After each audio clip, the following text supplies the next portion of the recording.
Yo, what it do, everybody? It's your man Dre, aka Dre on Wheels. This is episode 36 of the 1130 podcast, Talk Pro Wrestling. What's going on with everybody out there? Appreciate you guys joining me back here for another episode. You dig, man? Good morning, good night, good afternoon to all my listeners across the world. Everybody, all my listeners, man, in Canada, Germany, the UK, all over the States. Appreciate you guys joining me back here for another episode. You dig, man? If you're listening to me or you're watching on YouTube, don't forget to hit that subscribe button down below. Like this video, share it, man. Leave a comment, all that good stuff, man. And also, don't forget to follow the 1130 podcast on all social media platforms. But you guys, man, Happy New Year's. I'm glad you guys joining me back here on the podcast, man. It's 2021 already, man. So, hey, some crazy things going on in DC itself, you know. I'm here, DC.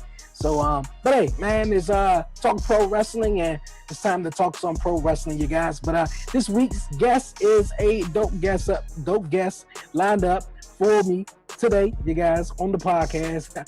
Very excited. My man Stan Michaels, you guys. He's the host of Talk of Champions. Yes, and he's also training to be a pro wrestler. It's going to be fun. We're going to chop it up and pick his brain coming up in just a bit on the show, you guys. But before we get to that, I want to shout out my guest, June Jackson, independent pro wrestler who was on last week. Shout out to June. Appreciate you joining me here on the 1130 podcast, Talk Pro Wrestling. But you guys, like I was saying, my guest this week, my man Stan Michaels. Yes, you guys, he's the host of Talk of Champions. He's about to be joining me right now, you guys, all the way from New York City, you guys. My man Stan, what's going on with you, bro?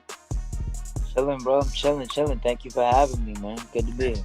Thank you for joining me, man. Thank you for joining me. How's your day going so far? The day, you know, I'm just another day above ground is a good one. You know what I'm saying? Hey, I feel you about that, man. I feel you about that. For some of my viewers who are here and joining me this week on the podcast who is not familiar with you, can you tell them something, cool about you? Oh shit. Well, where do I begin? No, we stop. Well, like you mentioned, I'm a host, co-founder of Talk of Champions. It's our own platform that we built from the ground up almost about a year ago, back in April, like when the whole COVID thing started. We got me and my co-host Shantice Hartz.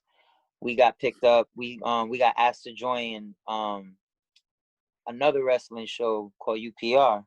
So we were over there with them. We started with them, and then we realized, like, oh snap, we got a cool little chemistry going on here. People like when we on the show. They like when we talk or whatever. They want to see us. So eventually, we just evolved into just doing our own thing. And then after that, it was just we just been real successful at that. I mean, relatively for, just taking a shot in the dark. We just coming out. We have no background in trying to do anything crazy. We just turned the camera on and started talking wrestling. People started tuning in. So like it was dope to get that support from everybody. We met a lot of dope people, along the way. But that even led me into, like, also, as you said, to me finding my way into the ring. I know a guy in Town. He runs a wrestling school. I was put into contact with him, T2T, Technique Training Wrestling School. And, I was blessed to stumble upon this place. And I just been training for the last, about 5 months now. And it just made me love this wrestling shit even more, man. Can I curse? I'm sorry. Hey, man, you good, man. You all good, man. That's what's up, man. Man, like I be on Facebook, man, and that's kind of how we stumble across each other. You're the host of Talk of Champions, and you got your group and your podcast, man. And you're familiar with Dre from your sports show. He was on here, and you guys are just a whole community, and the Black community, supporting wrestling. I dig it, man. I really dig it. And the podcast, I was also watching it. You guys was, like I was talking to you a couple of days ago.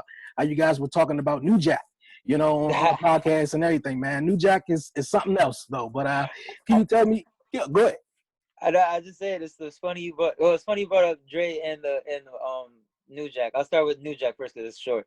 But like, it's so funny you mentioned New Jack. Now we just put up a meme because there was a meme. I think New Jack made this actually. He put it on Jim Cornette's fan page or whatever because they cool, whatever. put it on the fan page. It was him diving off the top of the Congress board on top of one of the on top of one of the gimmicks, talking about bombs away or whatever. But that's just that tickled me. I thought you get a kick out of that. But yeah, shout out to Dre, shout out to Sir Wilkins, shout out to Yarly, Matt, Janelle, the whole Jobtiers family. They kind of like they kind of took us in when we was doing our own thing. They kind of gave us a quote unquote introduction or a look into like you said, this Black wrestling community and all that, because we kind of tapped into it. Like, oh snap, there might be a lane here for us, and then we're like, oh snap, there's a community here of us already. So let's hook up with that. So it's just been real dope to hook up with the Year Sports, the Jobbies, and all that. They're just a blessing too. That's what's up, man. That's what's up. Of course, man, you talk about wrestling on your podcast, but can you tell me and also my listeners just something about your podcast and, what days it come out? Well, right now we're on break. Okay. Right now we took a break for the holidays and New Year's, whatever, but we will be back. We switched from Tuesdays to Thursdays. This is, I guess, an official announcement. We started up doing every Tuesday, either 9 or 10 or 8 or whatever. We let y'all know ahead of time, but we're gonna be airing on Thursdays now because it's just cohesive to our schedules now. So 121-21. 121-21. We're back and we're covering the Royal Rumble, your favorite Royal Rumble moments and all that. Yeah, man. We just talk. We like to stay on. We like to really talk about like old school wrestling. To be honest with you, so like, neither me or Hearts are big fans of this current crap of what's going on. Like, I still tap in. I'm still tapped in. I still watch whatever because I'm still trying to learn and all that. And I still enjoy it. I still love it. But, yeah. The glory days is behind us. So like we kind of bring back that nostalgic feeling when we found out that like there's a lot of people that like, they might not be so tapped into what's going on now, but they appreciate that attitude era, even that ruthless aggressive or the golden era or the new generation era, so like that's what we kind of tap in. Okay, I feel you, my guy. I feel you. You say you wrestling, you're getting into it, but how did wrestling find you? How did you find wrestling? Well, it was by fate, really. I guess you could say, because what was it? I had put out there on Facebook one day, random. I was like, yo, I would just love to have an opportunity to step in the ring or just go and work out or try something, whatever. And then like the day after, shout out to NWO Sparrow.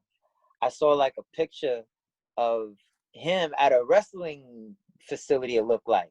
And it looked like he was at like an open house. So I hit him. I'm like, hey, yo, what was going on with that? Let me get more information. So he put me in contact with dude I told you before, Tom, the promoter, the owner of the school. Come to find out, me and Tom have a mutual big homie, and my man Big Veg, I know him from my hometown. He helped me get started when I'm doing my music and all that stuff, because I'm an R&B artist too. So now I'm kind of, all right, this world is too small here. This block is too small. We circling around meeting the same kind of folks and all that. So like, it was cool. I told Veg what's going on.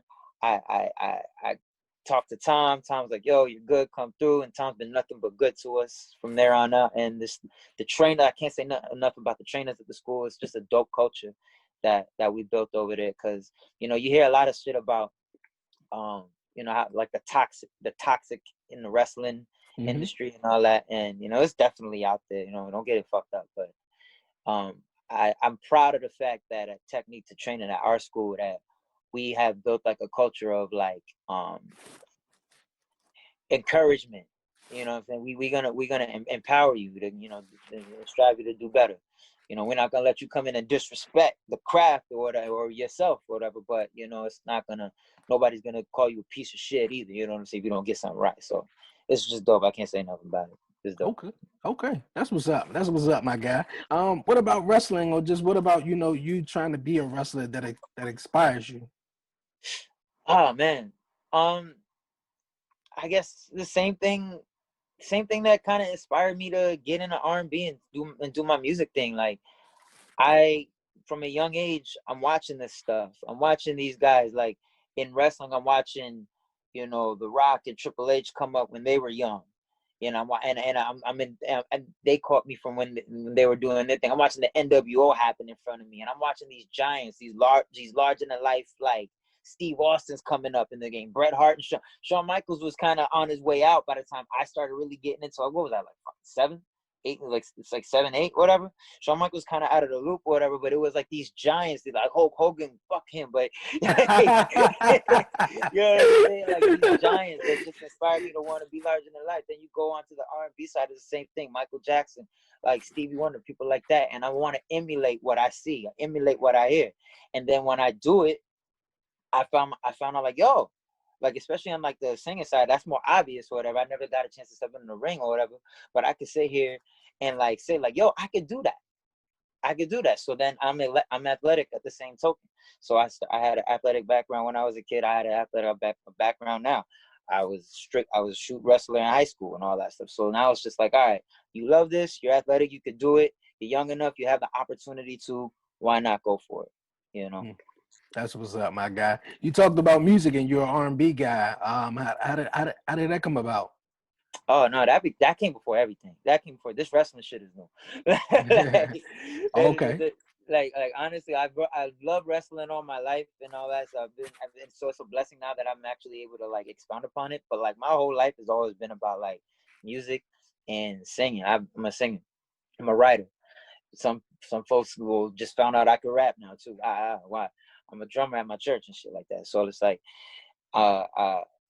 you know, my music side is really the more predominant side, what was the predominant side of me in my first, you know, go around in life. But I'm stepping into this new arena and just like seeing a whole new world and just seeing how I can, you know, elevate my brand, you know, all together. You know, like the show's doing dope, and you know, I just want to keep seeing whatever, you know, sky's the limit. Hey, that's what's up, man. The sky is the limit for you, my guy. A question I got for you.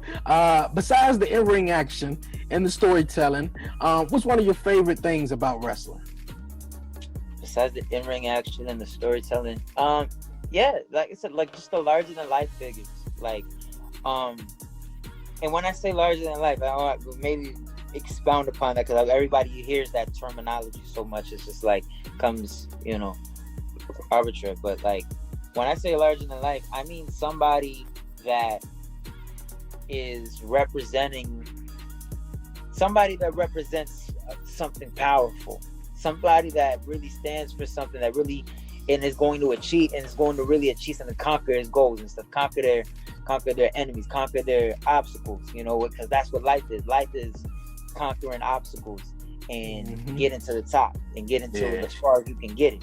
And I feel like wrestling is just like a human version of that. Like I mentioned, like Triple H and The Rock before. Like watching those two go at it from since they was pups, since Rocky came into it. The first match together was in Survivor Series '96, right?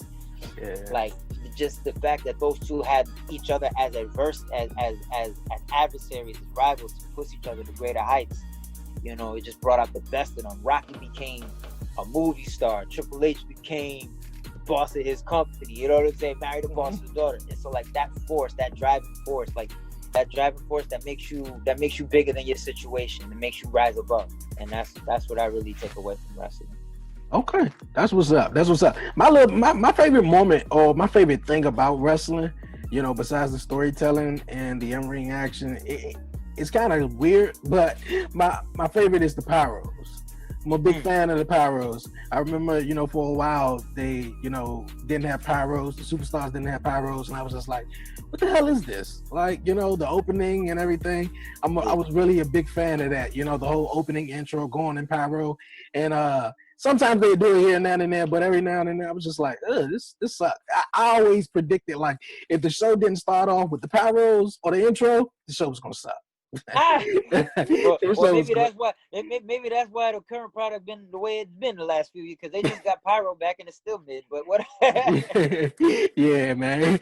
What's your favorite brand in WWE? Is you a Raw guy or SmackDown guy? These days I'm very much a SmackDown guy. Very much a SmackDown guy, and I'm just There it is. Roman Reigns is the one right now. The Usos are my favorite tag team of all time. Of all time. I don't care who they face. I'm picking the Usos. I love the fact that Big E is finally stepping up, and being the superstar that we knew he was gonna be years ago when he was Dolph Ziggler's man's. Yeah. You know what I'm saying? He's putting it all together for him. He's getting his momentum going. Sasha Banks. Oh my God, I've loved Sasha Banks since NXT. I've hated what they've done with her over the last few years with Bayley, making her an underling, and then, but she never defended any of her championships. But nah, Sasha's the one right now. She's got her Star Wars look. And guess what? Paul Heyman pointed this out too. It's because of the reasons I just named. Those people, that SmackDown has seen a surge in the ratings over the last few months, while Raw's taken a downfall to record all-time lows, nearing AEW and NXT numbers. But that's crazy, man. I was always, as growing up, I was always a Raw guy because, of course, it's live. SmackDown at one point, wasn't live, until they moved to USA on Tuesdays, and before they moved to Fox, that's when they came live. And man, I agree right with you. Roman Reigns. I was always a Roman Reigns supporter right before the whole tribal chief and everything. And some people just, of course, doubted Roman Reigns and just was like, oh man, I'm not believing in what he's doing. But now, man, he's just well, you know what that was, right? It wasn't him. You know what that was, right? Explain. Go ahead. Okay. All right. In 2013, right? Now we're gonna go back here. 2013, Batista had come back to the WWE, right?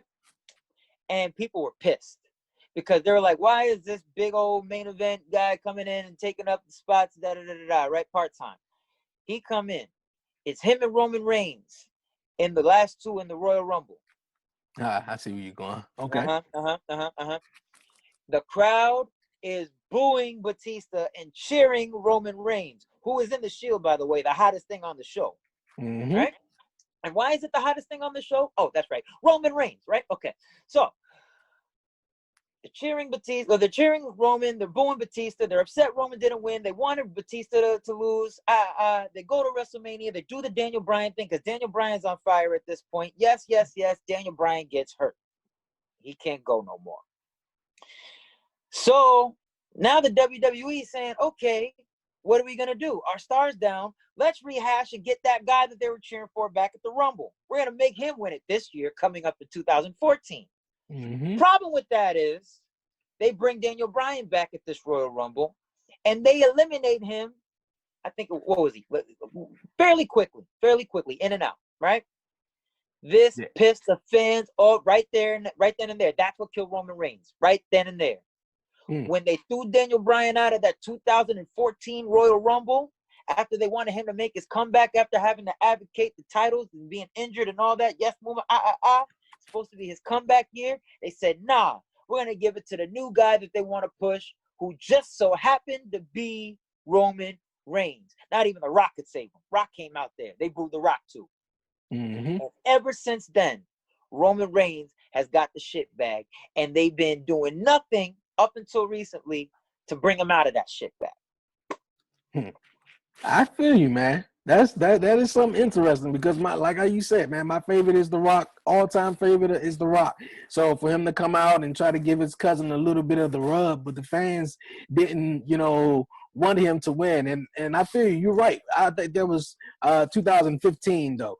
2015, because 2014 was WrestleMania 30. He went on. Daniel Bryan went on.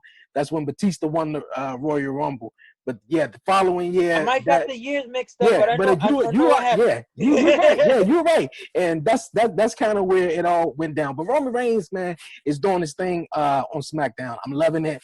And Raw has just been sucked ass. You mentioned legends such as Rock and Triple H, and the fact that they are bringing back the legends, but I think that's the problem now. They're bringing back the legends, but, are pushing aside the younger talents. Like Mustafa Ali made a great point on Raw Talk this past Monday, just talking about, You know, the fact that all these legends keep coming back and pushing away the young talents instead of, you know, pushing and having these younger stars get attention. Dre, I'm gonna ask you a question real quick. Have you ever seen the section of Talk of Champions where I hand out a cap? No, I haven't seen that section. Hold on, I'm gonna bring this up. I'm gonna bring this to you. I'm gonna bring this to your show. Give me 1 second. One second. I'm coming. This right now is called cap. This is custom of Stan Michael to give caps out to those who lie. This is a cap. This is gonna be a cap for Mr. Mustafa Ali and every young talent that thinks that the older guys coming in takes away. All right, so let's keep it a stack here, right?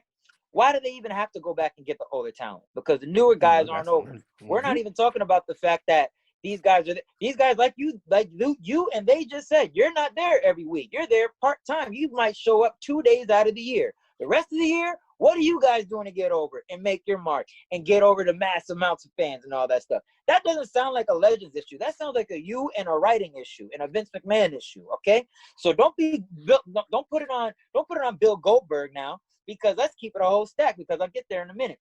When Bill Goldberg first did come back, and I'm not even talking about when he first came to WWE. I'm talking about when he came back to face Brock at Survivor Series. That popped off. Mm-hmm. That popped off. And my thing about guys like Mustafa Ali in particular, you're dead ass in the middle of the most jokish story concept in wrestling right now in Retribution. Everybody's laughing at you right now. You're not going to tell me that Hulk Hogan, 85 years old, coming to the show and having about 5 minutes of TV time is taking away from you, sir. Kindly.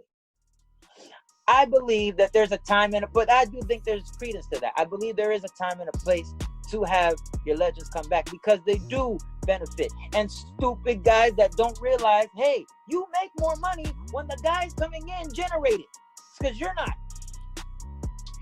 So if you want this in your pocket, how about this? Take it up with your boss. Take it up with Vince McMahon, who allows the show to go down the way that it's going down. Don't put it on Hulk Hogan, who's just coming back and might even pop. And I don't even like this guy, Hulk Hogan. But don't put it on him, because he comes back and somebody might recognize the name and actually watch the show for once. At least they're watching the show. Now you have, come on, son. What are you going to do to keep them there, Mr. Ali? I'm sorry. I just don't like that narrative. I don't like it. Hey, I feel you. You are right, man. You are right. You know, these younger guys is not really doing it. You know, like the only hottest thing right now is Roman. I mean, they trying it with Drew McIntyre over on Monday Night Raw. I don't know what's up with the Fiend situation right now. And, you know, I mean, Fiend, they killed the Fiend. The Fiend could have been so cool. They killed that thing years ago. They killed that thing could have been so cool. Why you say they killed it? Oh, I think the Fiend was dead after that whole Seth Rollins Hell in a Cell match. Oh, okay. After that, I was like, all right, it's over. This is bullshit. Was it because of the sledgehammer or the ending? The sledgehammer, the pots, the pans, and then ultimately the disqualification. Like what? Yeah. Like, this is what you guys. I'm good. I don't need it.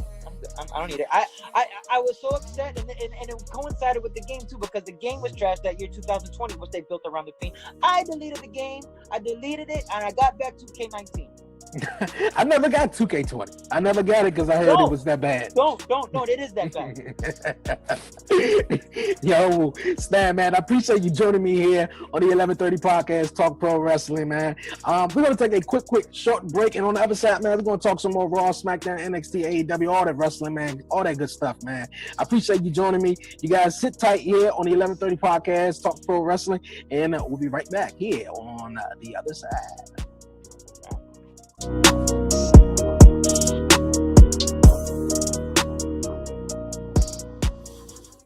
You have a lot to say. Maybe you've thought, I should start a podcast.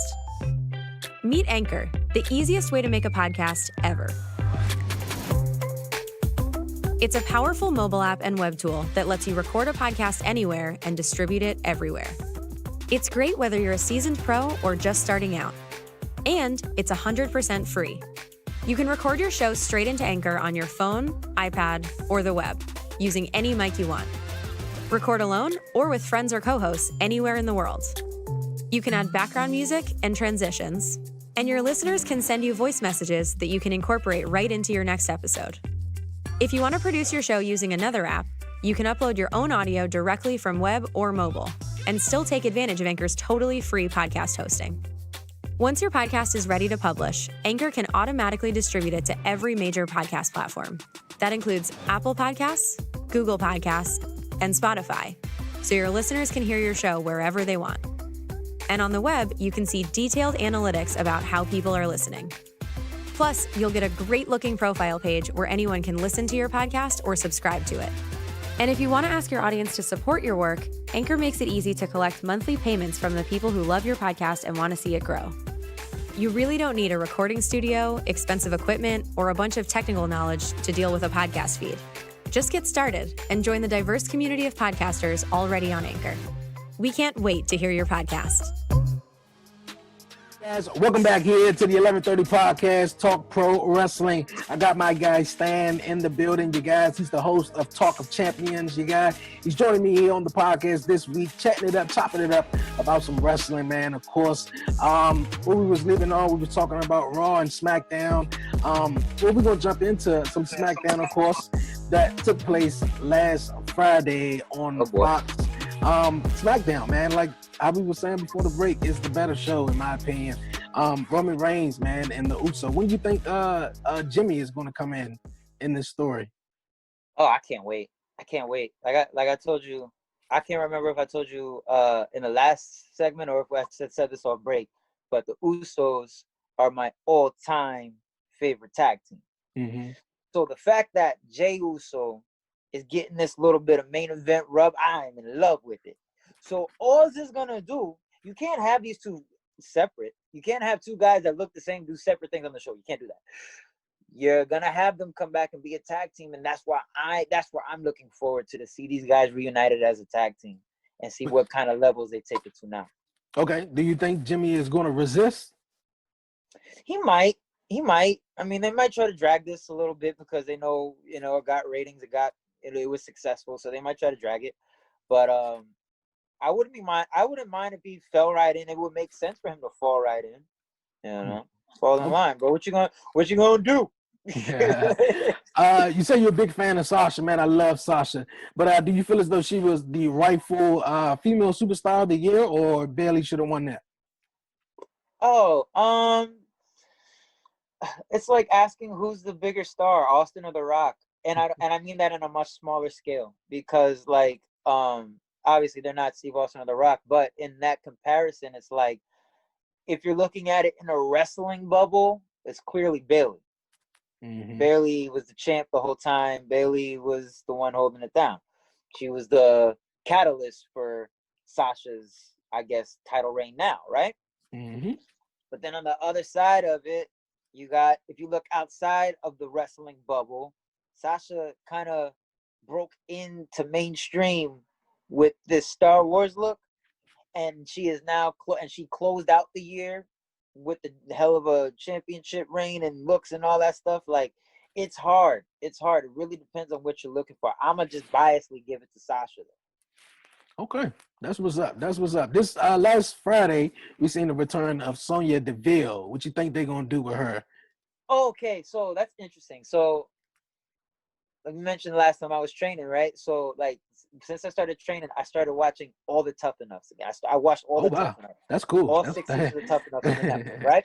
Yeah. And Sonya Deville was on the last season 6. Yeah.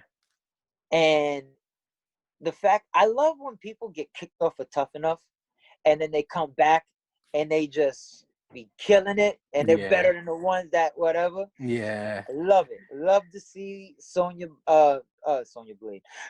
Sonya Deville. Love to see her in the mix. I'm glad she's back. I mean, that whole crazy stalker thing was kind of wild, but like I like her and Mandy Rose. I'm interested to see where or if they go there. Mandy Rose looks really good, by the way. She put on some weight. Shorty's been working, whatever you can see. And Shout out to my tough enough babies or whatever. I want good things for them. Good things for them. That's what's up. That's what's up. Big E, of course, is the new Intercontinental Champion. He won it at the last Friday Night SmackDown of the year. Was the highest rated SmackDown, as you guys were reporting. Man, that's what's up, man. Who you think? What you think is next for Big E? Well, he's got to hold down the Intercontinental title for a while because he ain't touching the Universal one no time soon because that one right there belongs to the big dog, Tribal Chief, Roman Reigns. So you best hold down that IC belt, and that's a good look for him, honestly, all jokes aside. Him as the Intercontinental Champion is he's the best option for it, in my opinion. He's the second most rising star on SmackDown. That's a male. So I would definitely, plug him in there. It's great to see the representation. It's great to see a black man. They can see people of color, Sasha, Roman, you know what I'm saying? It's great to see people of SmackDown. Round of applause for SmackDown. SmackDown's doing good things. Shout out Street Profits on Raw too. Love to see it. Love to see it. Yeah. But that's awesome. That's what's up. That's what's up. Another thing, cause Big E, before I move on to that, Big E was on Talking Smack, and Paul Heyman was just saying, the next step is, the Universal Champion after, winning that Intercontinental title for Big E. So it's like, do you see Big E versus Roman Reigns at WrestleMania? Because obviously they can't get The Rock. They can't get The Rock in because everybody wanted that big match. So, all right. Well, I hope for everything they don't do that. I hope they don't do that because it's too early. Way too early for Big E to be getting fed to Roman Reigns. Way too early for that. I love Roman Reigns, but I don't even want that for Big E. Right? That's not right. But going back to the Paul Heyman thing, I love Paul Heyman. Paul Heyman has been saying everything to Big E that I've been wanting to say to this man over the last 5 years. Paul Heyman's been getting in this man's ear, and I love to see it. He's getting his motivation on. But he's right. In times past, when you were the Intercontinental Champion, that meant you were the next up. When they gave you the Intercontinental title, that meant when Ultimate Warrior got the that meant that was a sign you were gonna be the next one. Bret Hart, Shawn Michaels, Triple H, Steve. That's a stepping stone to get to the next level. So the fact that he has this belt now, that hell, Kofi won the WWE Championship, and he had already won his Intercontinental Championship. Yeah, he had already done that. Or whatever. So Kofi's been there a while. He was a veteran. So now it's Big E's time. This is the first time we really get to see him have an extended singles period like this. So it's great for him. I'm so happy that he's finally getting this ball to run with, and he's gonna kill it too. Hey, I'm looking for it. I'm looking forward to it. We're gonna move on to Monday Night Raw, man, which was very, very bad Raw. We were already talking about how the Legends came back. I think the only interesting thing that came out of Raw this past week was Toy Wilson telling Angel Garza to go find Cardi B, in which started the whole trend and the whole trend and social, trend of Cardi B on Twitter on Monday night. What's your thoughts on that? All right, can I respectfully scold my wrestling fans out here? Wrestling fans need to be scolded right now, and I'm gonna come from love when I say these things. So bear with me. Y'all gotta understand that, no one outside this wrestling shit give a fuck or know a fuck about wrestling. Mm-hmm. Okay? So I'm seeing a lot of people, oh, it was a work. Oh, it was the. Do y'all really think Cardi B knows what a work is? Do you actually think she is astute to the product like that? Mm-hmm. Because you sit down and subscribe to the WWE Network and you watch New Japan, Ultimate Kingdom, whatever they had across the river. Do you think that they're not caring? This is mainstream media. Wrestling hasn't been relevant in mainstream media since the days of Steve Austin and Morale. So the fact that Cardi B is out here using the language that she's using, calling her this white lady using, okay, all right, here's one. I'll ask you this. If Cardi B is doing business or work with the WWE, is she going to put out there what could be construed as a racial slur? Nah, she wouldn't be doing all that. Would she use the word fucking? Nah, I think, yeah. You know what I'm saying? Yeah. So I go on and I see these wrestling fans, and I said, all right, look, we need to slow our rolls here and appreciate the fact. Now, wait, hold up. And now we'll get to Lacy, because this was a missed opportunity here, because I know what she was trying to do. I feel like I know what she was trying to do, but she didn't do it the right way. She was trying to get some heat, trying to stir up some shit. Get some heat. I'm not against that, because you are a heel, much to the credit of what wrestling fans were saying. Oh, she's a heel. Whatever. Y'all can go too far. But since we're gonna take that line of thought, you gotta realize that there's a way to go about certain things. If you want to start some shit with Cardi B, who's actually putting your ass over because God knows nobody's watching your ass, but she's talking about your brand and having people, chirp and tweet and retweet about WWE because Lord knows you don't. And you can take that. You could come at her a little bit. You could come at her a little bit, but don't cross the line. You cross the line off rip. Talking about you gonna send her home with a black eye. See, what I would have did was I would have said something a little bit more tongue-in-cheek and then extended the invite, because I know the fact that her and WWE were already in talks about possibly working. So I would leave that invitation open and be like, and make it so. Do you really think after this, Cardi's gonna want to work with you? Like, bro, you asked me to do your podcast.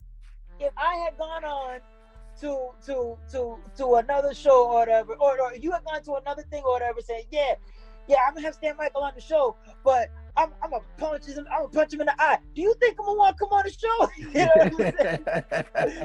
So it's like, that's why I feel like Lacy fucked up, and I hope that Cardi fans eat her alive for it. I think they did, and that's how I feel. Missed opportunity though. Missed opportunity. Yeah, when I saw the tweet of Lacy Evans, I was like, damn, you just needed to shut up. Like, I think even if they had Cardi B or whether it was a work or whatnot, man, I just think Lacy Evans was just trying to bite off more than she can, chew or whatnot. But man, that was crazy. Nicki Minaj, like, what is wrong with you? Exactly. Another thing about Raw, Goldberg. Everybody is kind of pissed off that Goldberg is back. You made you made the statement early in the show is, some of wrestling fans or wrestling fans in general just need to just shut up and watch the product or turn it off. Well, wait a minute, because there's another side to that. Because on this night, they were right. Okay. This night, wrestling fans had it right, because now I said that from a perspective of someone who came up in wrestling, and when we had legends come back, You feel me? Mm-hmm. It meant something. Yeah. It meant something when Shawn Michaels came back from his back injury. You know what I'm saying? It meant something when Steve Austin came back. When legends come back. We don't have any more legends, bro. They're all either dead, too old to do something, to do anything or really work an angle, or we see them all the time. Mm-hmm. We have Mark Henry out there. Like, we don't see Mark Henry in the Big Show every week. Tori Wilson. The boogeyman. Oh, didn't they have, who was it there? Oh, God, Tatanka. God bless him. Oh. God bless him. But come on, so listen. Tatanka's still on the indie circuit. He's still doing his thing. Shout out to him. You know what I'm saying? But and this is no disrespect to Tatanka, like himself as the man, as a performer.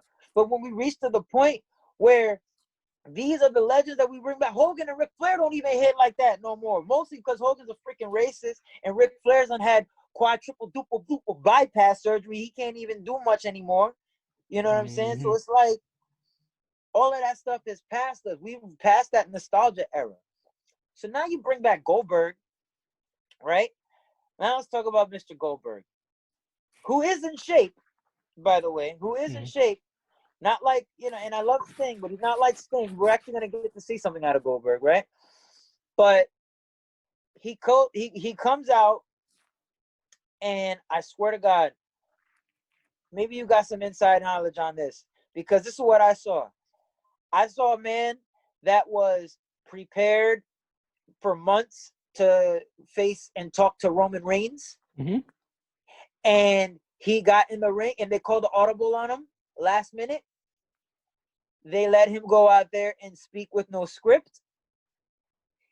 And consequently, he talked and rambled on about things that Drew McIntyre never said or represented in his character. He left Drew McIntyre with no time to respond because the little credit was coming up. They were going off the air. And then he shoved Drew McIntyre on his ass, and that's how things went off the air. So now I'm confused because they just spent the last year trying to make Drew McIntyre their number one guy, their number one baby face. They're just now starting to really catch some fire with it because they struggled all year with the pandemic. They started like literally catch some fire because they gave him fire pyro and the kilt and all that and the sword. Okay, now he's starting to roll. And as soon as you do this, you bring in Goldberg, who totally misses the mark on his promo. Not only that, buries him to the point where the man can't even respond. I love that dad line, though. That dad line was awesome. And now you push him on his ass. What am I supposed to think about this badass Drew McIntyre now? You are right. What happened? Somebody needs to answer for that last segment on Raw. Something happened back there. I don't think something happened back there because Goldberg went out there and it was way off topic. He was way off topic. He was way off, and I was trying to figure out Drew what the hell McIntyre is he say talking that he about. thought he was better than anybody. Yeah, you're right. You're right. Only thing Drew said is, man, I come out there and I work my ass off, you know? And if you don't deserve to be here, then you need to leave. He never said he's better than anybody. That's all he said. And it seemed like Goldberg took it out of context. So, oh my God. So who's the heel here? Who's the heel here? Is it, if you ask me, look, the way I saw it, Goldberg is the heel. Yeah. In my opinion, Goldberg's the heel. But the way they set it up, he came out like McIntyre's this young punk kid. It was almost like he was talking to Randy Orton. Like Randy Orton's the one that's going around kicking legends around. He's the one that sent Mark Henry off on his scooter. Why are you talking to Drew McIntyre? Drew McIntyre said, I'm working hard. He's going to Drew McIntyre. Yo, that's what's up. You are right. They lost me, bro. And then somebody needs to answer for this shit. You are right, man. You are right. Bruce. Yo, another thing that's going on, or it was trending this past week. Booker T is in a new music video. Hold on, bro. I got something. Oh, I'm sorry. I do this. This is the real world belt. You brought up Booker T, and we got to go here. That's the real one. I got a story for you. Because in 2004, Chris Benoit killed his family, and I had a little World Wrestling belt like this, and if you can see it, it says Chris Benoit on it. I went to an independent wrestling show at my high school. Booker T was there. I asked him, do you want to sign my belt that says Chris Benoit? He said, oh, come on, man. And then he signed it for me. So whatever we're about to say about Booker T from here on out, realize that happened to me, and I'm going to be completely unbiased. Hey, that's what's up. That's a cool story. That's a real cool story. But what you think about him in the new music video? Oh my God! Somebody come get Booker. Yo, Booker's been out of pocket for like the last what's going on with Booker, bro? Talk to me. Why are you attacking the black women in wrestling? Why are you attacking Naomi and Sasha for no reason? I heard Like, about come it. on, man. Yeah. Come on, man. Why aren't you saying nothing about Lana? Mm-hmm. Now, You know I heard some of it. Now, what was actually said? Well, first of all, okay, with the Naomi thing, that stemmed from fans tweeting, and I partially, to be honest with you, I partially agreed with Booker on this, and it was partially me agreeing, and part of me not wanting to believe what I was kind of hearing, but wanting to clean it up for him. But like, it stemmed from part of it because the fans tweeted out like, "Yo, Naomi was in like a karaoke segment on SmackDown, and they were like, yo, Naomi deserves better because whatever." Booker came out and said, "Yo, Naomi don't deserve nothing. She need to work on her stuff, and then she'll earn it." Da, da, da, da.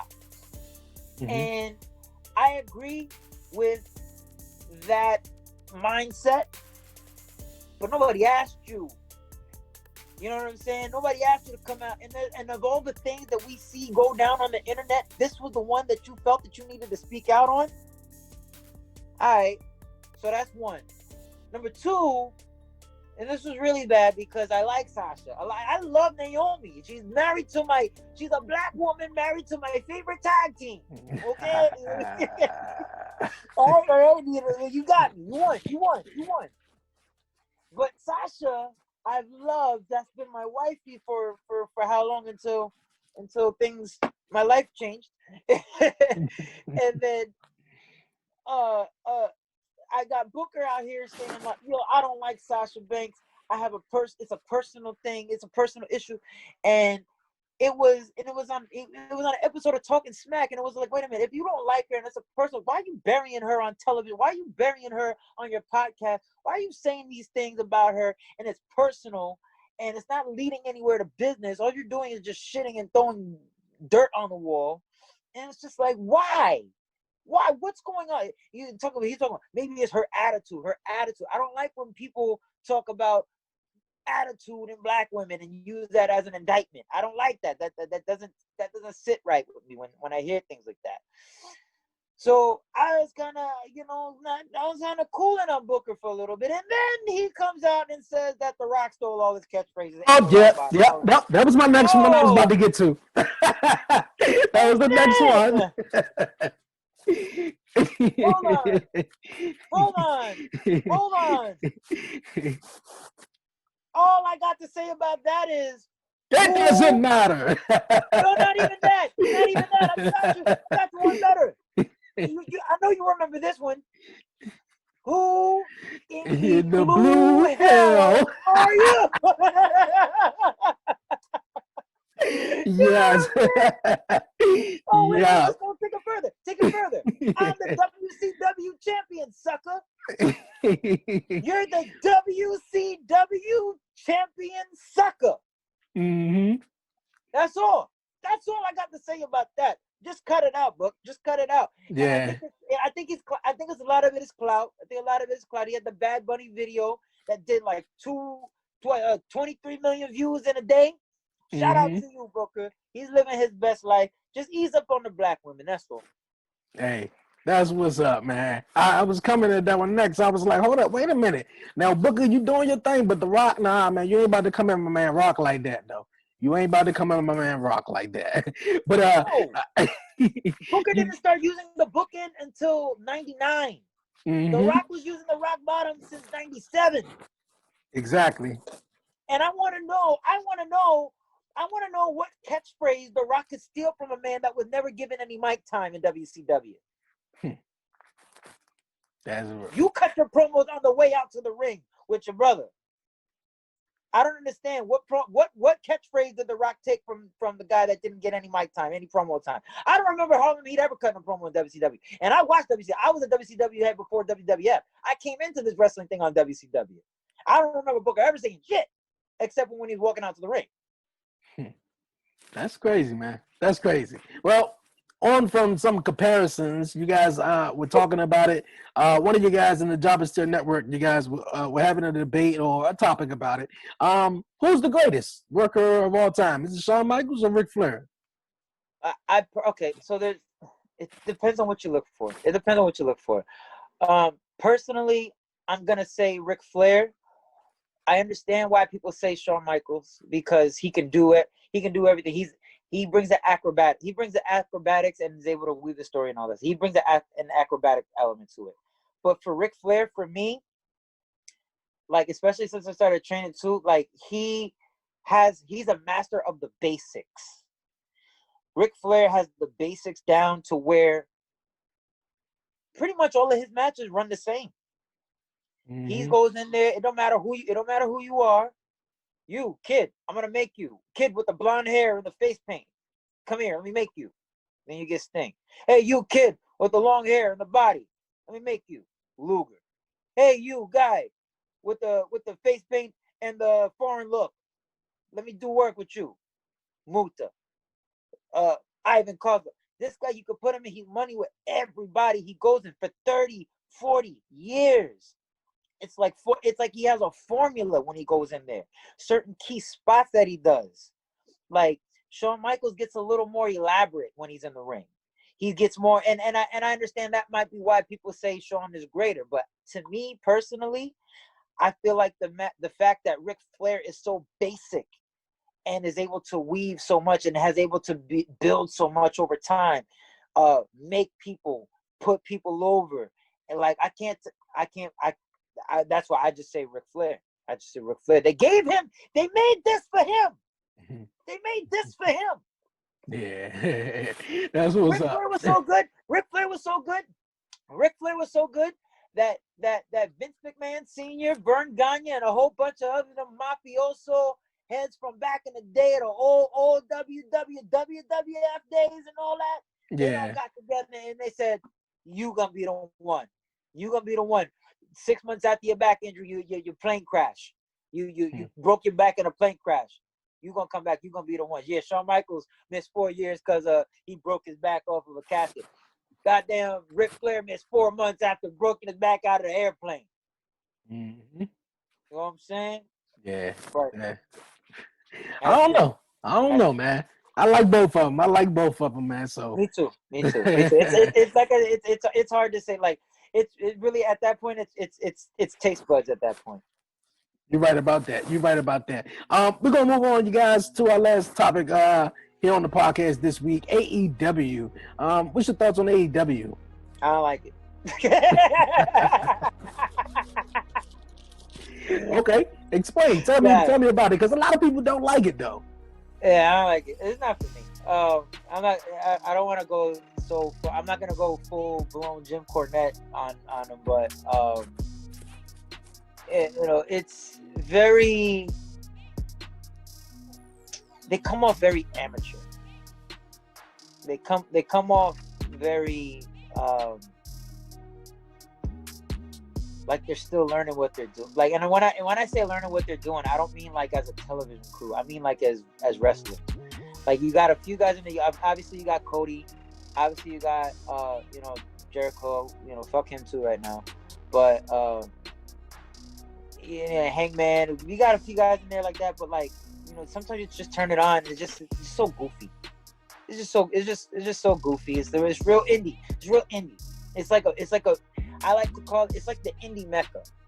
They get like the bunch of the and for that matter, it was you would think that they would hire like they would try to get like better indie wrestlers. It kind of just feels like they're I don't like the matches look sloppy. They do too much. They just all over the place. Like everything is like the greatest thing you ever saw, but it's just like no one's selling anything, and it just looks like a bunch of people just jumping around on fire. And I guess there's a market for that, but it's not for me. Like the ring work isn't as tight. Like that's the thing. The ring work isn't as tight, and then when they do stuff, it's like the most like death-defying, crazy, over-the-top shit, and it's just like, all right, man, just get to the point.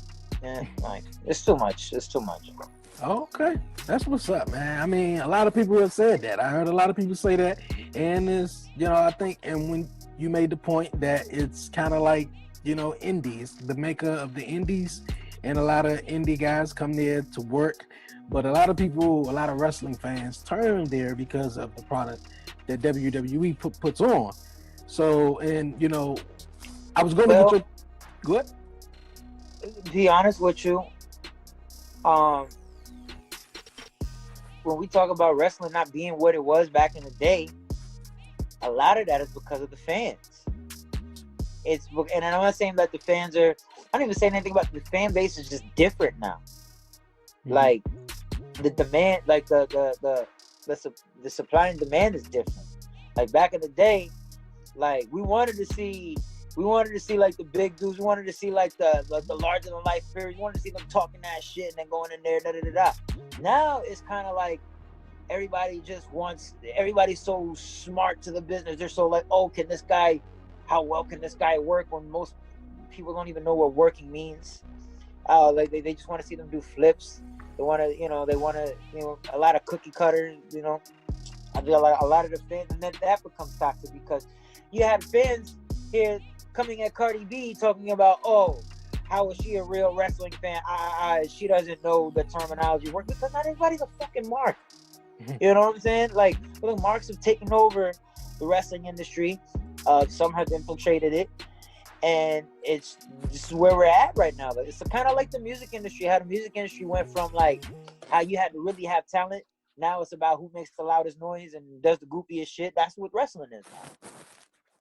Yeah, you are right, man. You are right, man. And I was asking you about AEW because Snoop Dogg popped up on there this past week, and I thought it was a crazy moment, because they're promoting the TBS show Go Big Shot. And I was just like, my man, I was like, why is he going up to the top rope? I'm like, Snoop, you're going to hurt yourself. And then, when they went to the commercial break, I realized, okay, that was the reason, I guess, he went to the top rope. It was a sloppy splash, though, but Snoop just... That would have never happened in the WWE.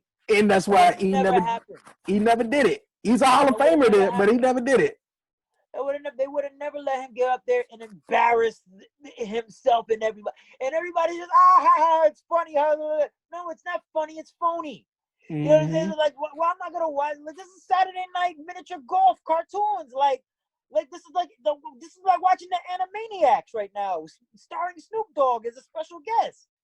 Like, I can't take this serious. Like, and that's what I'm saying. But that's what I'm saying. People like this now. This is what people like.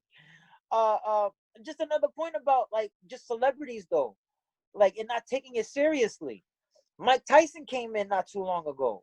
He wasn't taking it seriously. You know what I'm saying? He was in Chris Jericho's face, all pilled up, acting like a goof on television.